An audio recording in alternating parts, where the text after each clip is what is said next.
किसी भी कार्य को करने के लिए जुनून की ज़रूरत होती है और जुनून भी इस हद तक कि सभी सीमाएं पार कर जाए।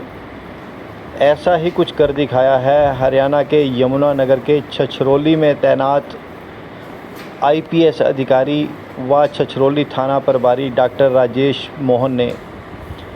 डॉक्टर राजेश मोहन ने एमबीबीएस की परीक्षा पास की। उसके लिए पूरी लगन और मेहनत की।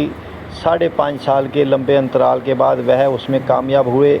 मेडिकल अफसर तैनात हुए, लोगों की सेवा की, लेकिन उस सेवा से बढ़कर सेवा करने का जज्बा लिए डॉक्टर राजेश मोहन ने आईपीएस की तैयारी शुरू की।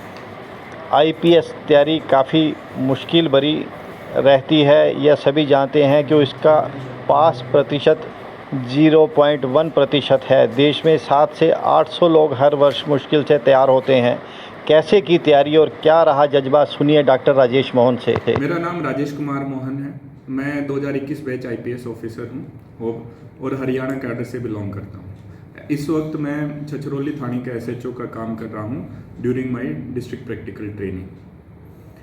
मैं आप सभी को ये इन्फॉर्म करना चाहता हूँ कि मैंने एक किताब लिखी है जिसका नाम है एथिक्स मेड इजी।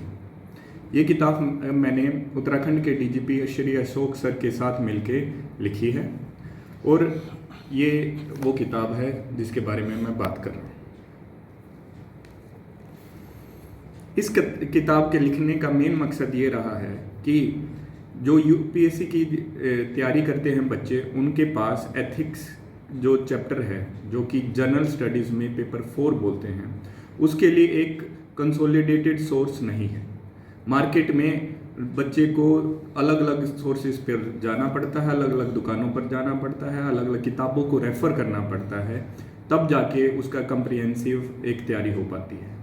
तो हमने सोचा, मैंने और डीजीपी सर ने, कि कोई क्यों ना एक ऐसी किताब बनाई जाए जिसके अंदर सारे के सारे मटेरियल एक जगह पे हो, क्वालिटी कंटेंट हो, साथ साथ में कंटेंट के साथ साथ में जो पहले प्रीवियस ईयर क्वेश्चंस कहते हैं उनके भी सॉल्यूशंस अवेलेबल हों।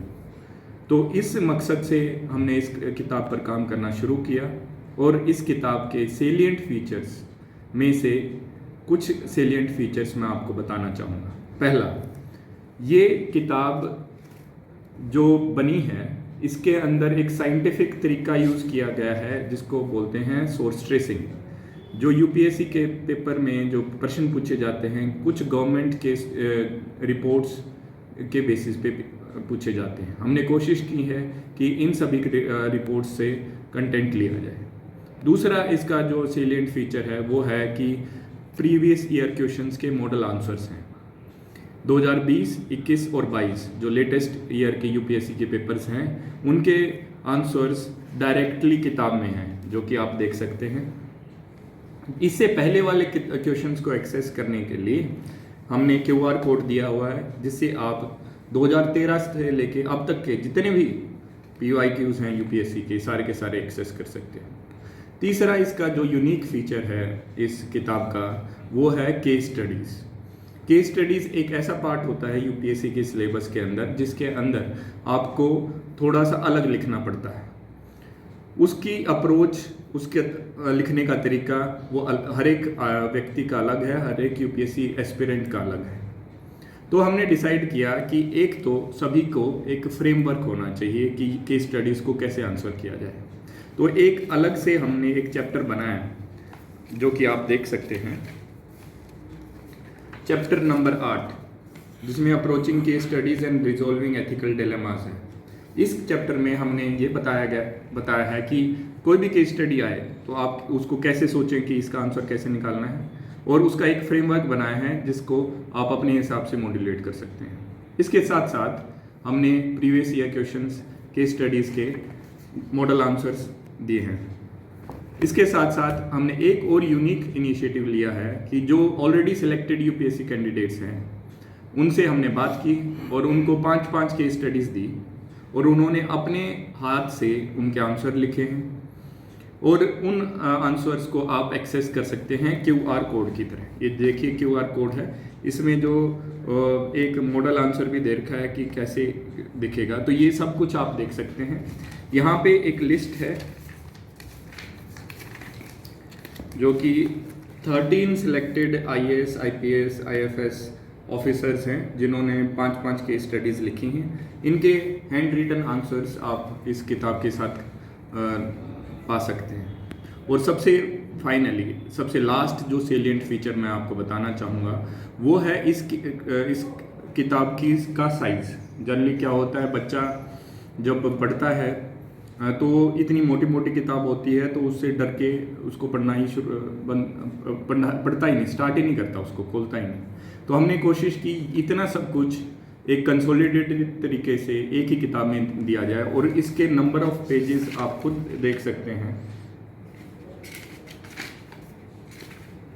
ये लास्ट पेज है 335।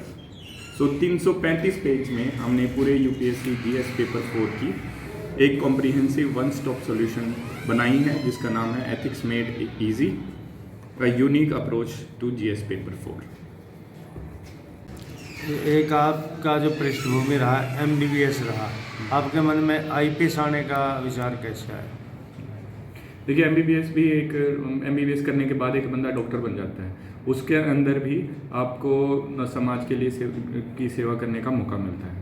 लेकिन जब MBBS की मैं तैयारी ट्रेनिंग कर रहा था, उसके बाद इंटर्नशिप भी कर रहा था और उसके बाद मैंने मेडिकल ऑफिसर का काम भी किया, जैसा कि मैंने आपको बताया भी हुआ है।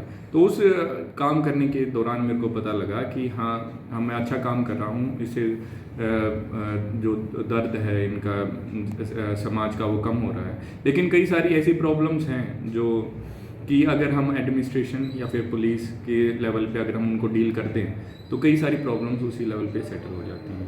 जैसे आप चोट की बात करें तो चोट होती है लड़ाई झगड़े के कारण। अगर किसी के बीच में लड़ाई झगड़ा हुआ तो उसके बाद चोट उसको लगेगी और उसके बाद आप मेडिकल ट्रीटमेंट देते हैं उसकी जान बचाने के लिए। लेकिन अगर आप पुलिसिंग के थ्रू उस लड़ाई झगड़े को ही अवॉइड कर सकें या इस तरह की पुलिसिंग करें तो उसके अंदर फिर आपको उस लेवल की जो हमारा जो केस लोड है उतना ना होगा। तो इसलिए मैंने डिसाइड किया कि क्यों ना एक UPSC सिविल सर्विसेज की तैयारी की जाए और समाज की सेवा में ज़्यादा कंट्रीब्यूशन किया जाए।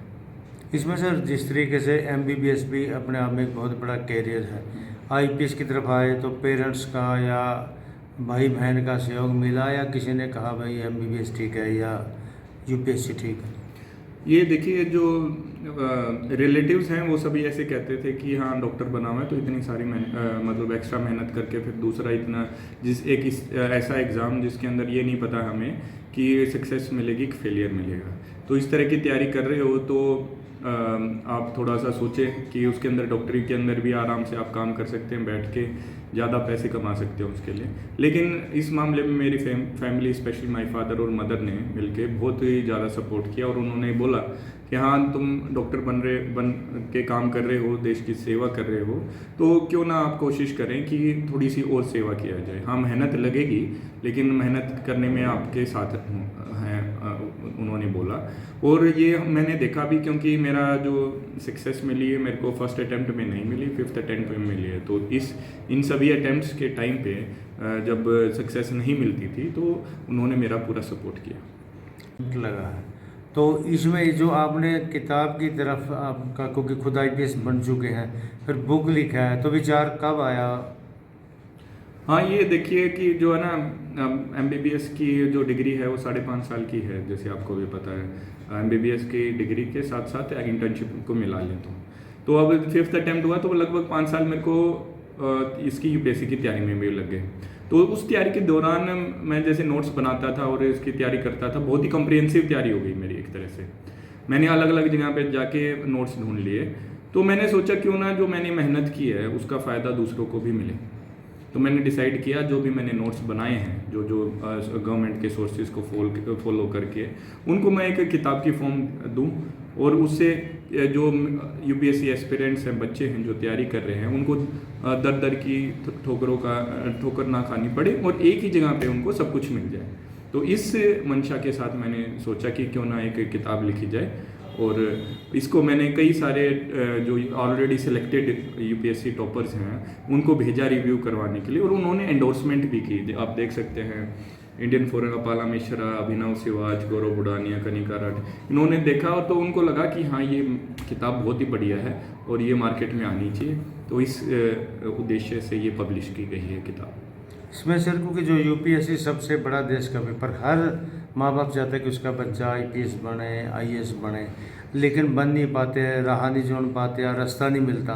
तो ये किताब कितने उनको सहायक होगी?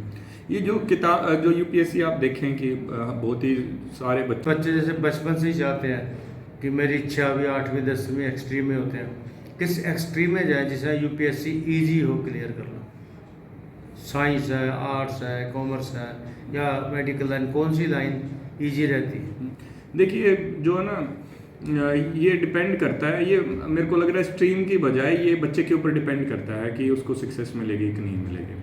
जैसे पहले आपने यूपीएससी का अगर पैटर्न देखें, जो सक्सेसफुल कैंडिडेट्स का जो डाटा इकट्ठा किया गया है, तो पहले क्या होता था, जो आर्ट स्ट्रीम वाले ज़्यादा सक्सेसफुल होते थे। अब क्योंकि पहले आर्ट स्ट्रीम में ज़्यादा बच्चे जाते थे जो सभी के सभी, और आजकल बीटेक जैसे इंजीनियरिंग आप देखेंगे वो ज़्यादा सेलेक्ट हो रहे हैं, क्योंकि हमारे जो ग्रेजुएशन सिस्टम में आजकल मोस्टली ग्रेजुएशन के लिए बीटेक में ज़्यादा परसेंटेज ऑफ स्टूडेंट्स जा रहे हैं। तो मैं ये कहूँगा कि स्ट्रीम की बजाय ये डिपेंड करता है कि बच्चा कितना मेहनत करता है और किस तरह से उसकी प्लानिंग होती है मेहनत की, जिससे सक्सेस मिलती है। इसमें सर हर बच्चा, हर माँ बाप चाहता है कि उसका बच्चा आईपीएस आईएएस बने, देश का नाम रोशन करे, परिवार का नाम रोशन करे। तो ये किताब कितनी मददगार होगी? देखिए जो यूपीएससी का ऐसा एग्ज़ाम है जिसके लिए गांव से, शहर से, देश के हर एक कोने से बच्चा तैयारी करता है और इसके अंदर सक्सेस पाना चाहता है। इसमें सक्सेस का परसेंटेज बहुत ही कम है, 0.1% से भी नीचे है।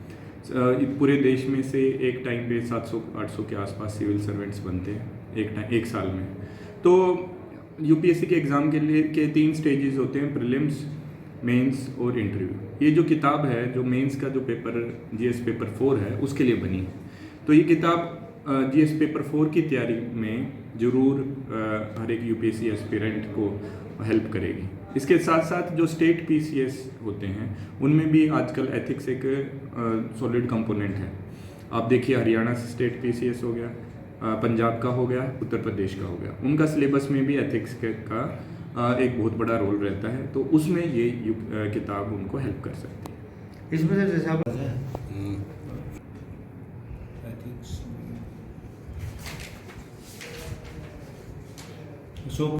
हाँ जी, वीडियो फोटो दोनों चल जाएगी जो आगे देखो, इस पे चैप्टर पे आके हो गया।